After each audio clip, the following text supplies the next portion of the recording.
सन्यासी की स्वाद साधना। हम नित्य प्रातः टहलने जाया करते थे।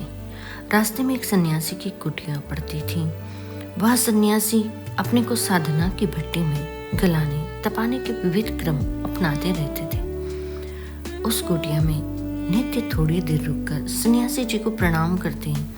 इसी कारण उनसे विचार विनिमय जैसा क्रम चल पड़ा। उनको भी हमारी जिज्ञासाएं एवं पूज्य गुरुदेव के विचार सुनने में रुचि आने लगी। एक दिन टहलकर हम वापस आ रहे थे, लेकिन सन्यासी जी के वहाँ दिखाई न देने पर हमने उनके शिष्य से पूछा तो जवाब मिला कि वे एक कोठरी में बंद हैं और कोई विशेष अनुष्ठान चल रहा है। हमें बड़ा आश्चर्य हुआ। दूसरे दिन भी जब दिखाई नहीं दिए तब बंद कोठरी के दरवाजे के पास हम बैठ गए जिससे आहट सुन सके, परंतु अंदर से सन्यासी जी के शब्द बार बार सुनाई दे रहे थे। खा क्यों नहीं रहा है, यह हमारे लिए रहस्य बन गया। तीसरे दिन सन्यासी जी कोठरी के बाहर बैठे थे। अपने शिष्य से नीम की पत्तियां मंगाकर उसे पीसकर रस निकलवा रहे थे।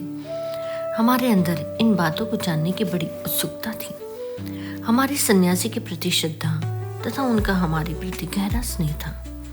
सो हमने पूछ ही लिया कि स्वामी जी अब 3 दिन से कोठरी में बंद होकर कौन सी विशेष साधना कर रहे थे। उन्होंने हमारे प्रश्न का उत्तर देने से पहले कहा कि पहले कोठरी में घूम कर आओ, फिर बताऊंगा।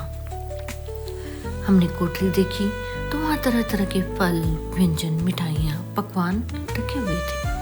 फिर अचरज में पड़ गए कि आखिर यह सब क्यों रखी है। हमने सन्यासी जी से कहा कि उसमें तो नाना प्रकार के व्यंजन, मिठाइयाँ व फल रखे हैं। स्वामी जी ने कहा कि मेरा मन कुछ दिनों से अच्छी चीजें खाने के लिए मचल रहा था, उसी को धन देने के लिए यह सब किया है। अब कड़वे नीम का रस पी रहा हूँ कि अब मन स्वाद की तरफ ललचाया तो इसी तरह का भोजन मिलेगा। सन्यासी जी ने आगे कहा, 3 दिन से मन को सिर्फ दिखाया है, खाया कुछ भी नहीं है। अब वह सीधा हो गया है। मन को साध लेने पर सब इंद्रिय वशीभूत हो जाती हैं। हमने सन्यासी जी की इस साधना से प्रेरणा ली कि मन की हर इच्छा पूरी नहीं करनी चाहिए। उस पर घोड़े की लगाम की तरह अपना नियंत्रण बनाए रखना चाहिए।